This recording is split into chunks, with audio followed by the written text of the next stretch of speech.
Hello, welcome everyone once again to Monday Night Roundup on Bloodbowl Live, coming to you slightly earlier today. It's bank holiday. We're doing this a little bit sooner than we normally would, and that's so that I can chill out and have some drinks in the garden with my wife in the sun and then have a barbecue. So we're going to do our roundup now.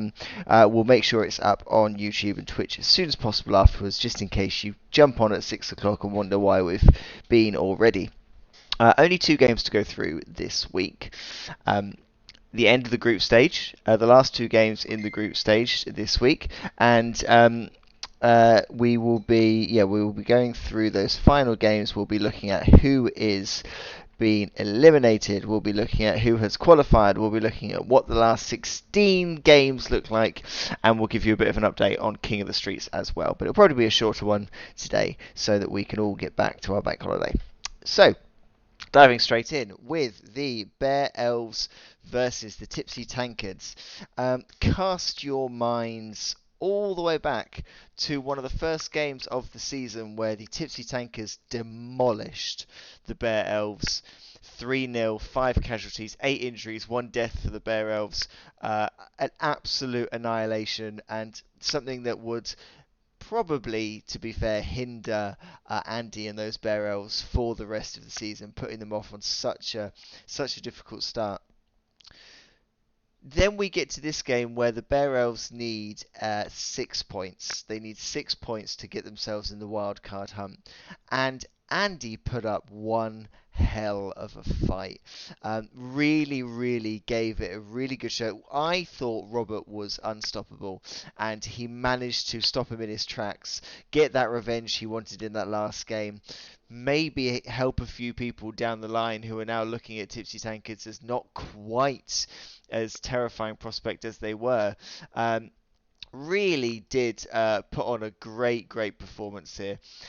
Looking at the inducements available, a giant taken by the Bear Elves, which we've seen already from it being used before, so effective. Helmet Wolf coming in as well, and immediately Andy just goes to town. Giant gets a casualty on turn 1. Fowler, a foul on turn 1 as well. Giant gets a casualty on turn 3. That is a niggling injury on a lineman, a badly hurt on a lineman. A casualty comes in as well. The Yeti gets badly hurt off the game. Off Werner gets a casualty back, gets a little bit of revenge, but then lineman movement stat busted from the Giant again. A blitz and niggling injury on a missed next game on a berserker. The assassin kills one of the Ulfwerners, and a lineman again armor busting a berserker. That's 2 berserkers and an Ulfwerner immediately out for the next game. And we're only on turn 6. I mean, fouls come in, a touchdown on turn 8 to go in 1-0. He's already got the 3 casualties. He's got 1 touchdown. He just needs 2 more touchdowns against a much depleted Norse team. And it's on for the 6 points. Helmet gets sent off immediately on turn 8. Unfortunate that he wasn't played. I don't believe he was played in the first drive. Comes on for 1 turn in the second drive, and because he's a secret weapon, gets sent off. So that's unfortunate. A runner gets a completion. The Giant kills another lineman, so that's 2 deaths in this game. And this is the point where we give some massive credit to Robert. With 4 players on the pitch, massively down on his luck, he manages to pull off a touchdown, and that touchdown sadly ended Andy's season because he needed 6 points. He needed that bonus point for not conceding, and the Valkyrie comes in and gets it. Robert just cannot be kept down, and really well done to him against the odds for sneaking through to get a touchdown there. The Elves then fought back to get the win, get their first win of the season, injuring or taking out an Ulfwerner on the way, and it's a great result for Andy. It's a result that no one else in his group managed to stop the charge of Robert. He did so well to fight back there, and it's unfortunate that he just conceded that touchdown and then the season was done. But Really, really strong performance from the Bear Elves there.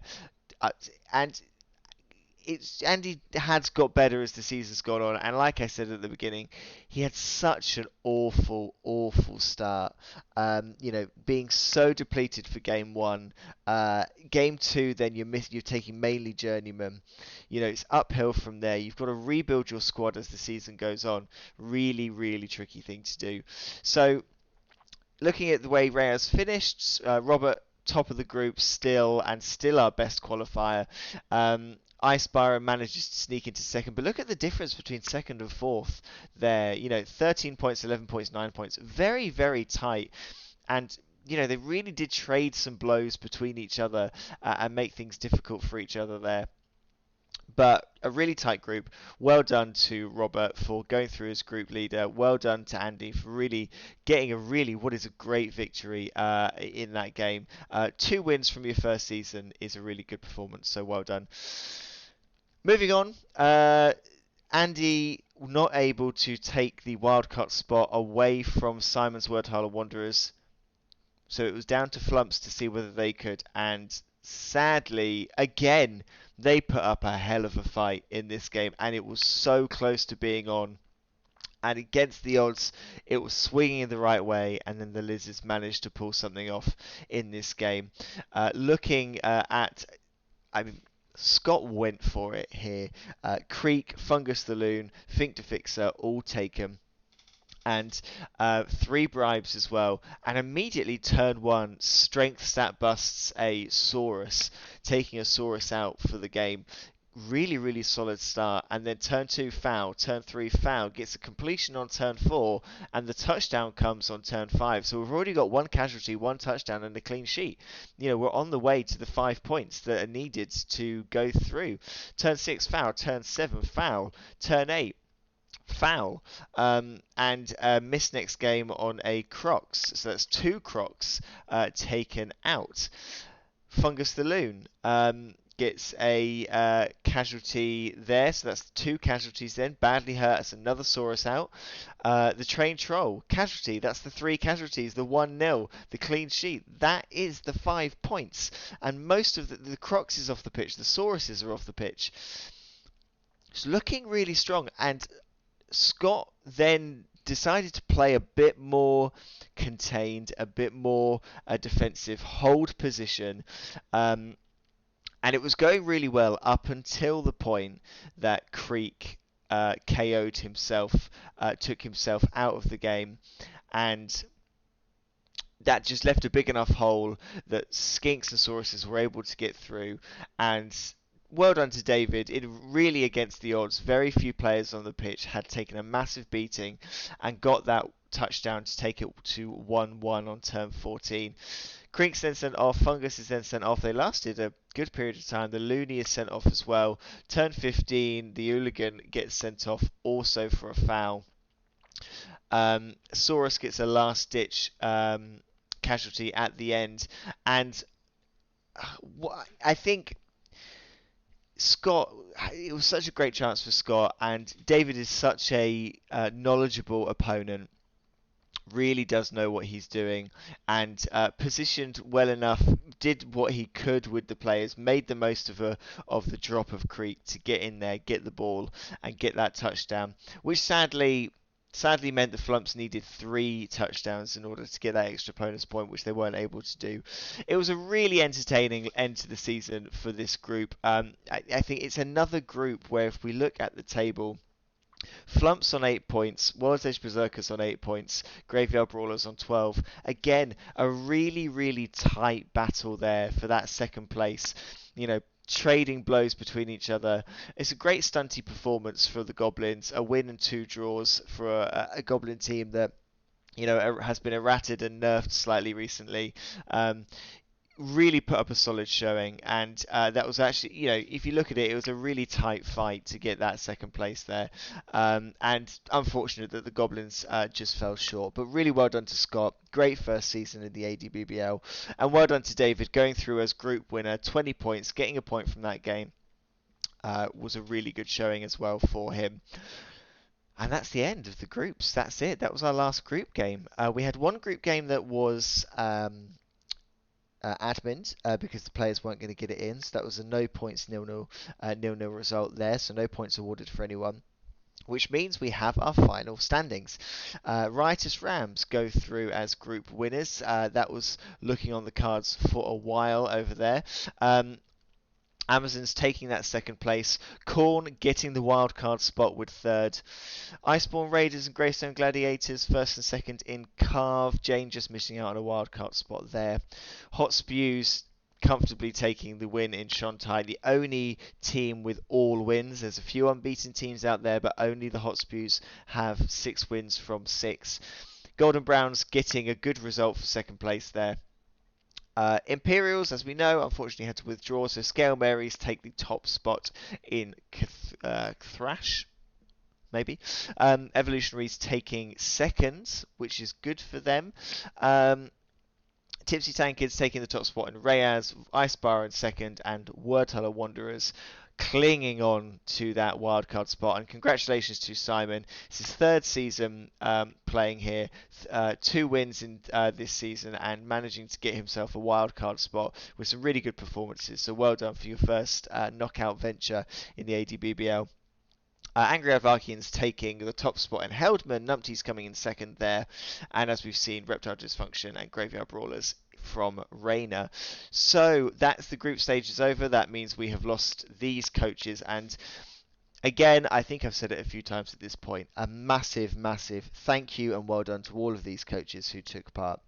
None of our coaches leave this competition with 6 losses from 6. Everyone's at least drawn a game, and it has actually been really, really tight. And even some of the teams who have finished last have really put up a fight in their games. No group has been a complete and utter walkthrough, I don't think. I think it has been really tight. And some of these coaches have really given some of the ones who have proceeded something to think about and managed to slow down their charges. And it's really been, you know, the season wouldn't have been and won't have been what it will have been without these coaches as well as the ones that go through. So well done to you all, and we hope to see you in another season or in the King of the Streets, which I'll talk a bit about in a second.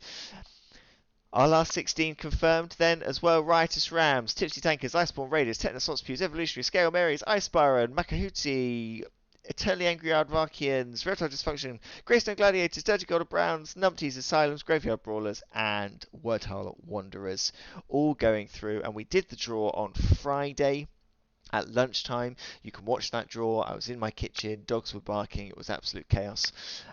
And we've got our matchups. We've got some really interesting games, some really tight games here, some proper grudge matches. Riotous Rams versus Wordhuller Wanderers. Simon, a tough opponent for his first visit in the last 16, but the agility in that team can probably cause some issues to the Riotous Rams, who I believe are some players down from their last group game. So an interesting matchup there. It's going to be an agile rush fest over Greystone Gladiators versus the delightful Dirty Golden Browns. 2 very quick teams will be looking for some good results. Eternally Angry Aardvarkians versus the Numpties, a grudge match from Heldman Group, seeing who can come out on top there. Tipsy Tankards, having taken a beating, got a draw against the Graveyard Brawlers. The Tetanus Hot Spews versus Khorne Asylum. Khorne will be looking to get as much blood as they can out of those Hot Spews. Reptile Dysfunction versus the Ice Barroom.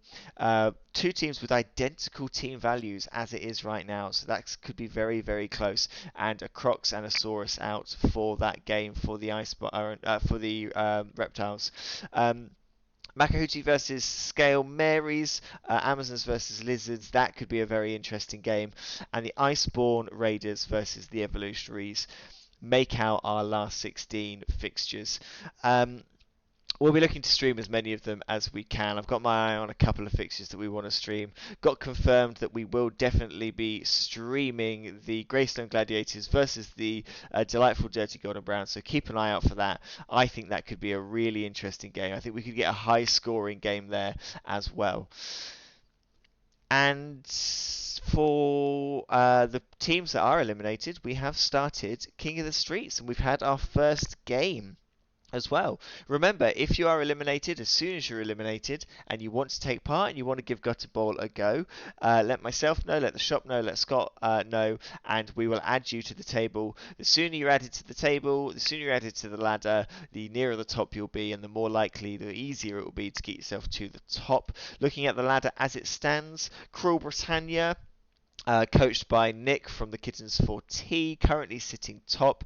Played a game against the Boneyard Blitzers, which ended in a draw, so no movement for either team. Inner Day Animals currently sitting in second. Fog Force third. Blitz Brigade, now run by Orcs rather than Elves, currently sit in fourth. And the Boneyard Blitzers at the bottom there. Remember, you just need to win. Win a game and you move up the ladder, so that's all you need to do to try and get yourself to the top. And that's it. That's it for this week. Only 2 games to go through, and we are in the exciting world of knockouts. Playoffs have begun, and this week and next week we've got 2 weeks to get the playoff games in, so we'll likely have 2 weeks of playoff catch-ups and roundups for the last 16, and then we will move on to the quarterfinals. But we will see how they go. Good luck to all 16 coaches who have made it through to this next stage. It's all or nothing now. You have to win to get through, and everyone's going to be throwing absolutely everything at it. So, thank you for watching. Thank you for tuning in to any of the streams. Thank you if you're watching this at about 6:15 because you're catching us at the normal time rather than the early time. We'll be back to normal next week, back to 6 o'clock, and we'll get some games in this week as well to bring you. So thank you for watching. You can catch all of it on YouTube and on Twitch for a few days afterwards, and we will see you as the playoffs move forward.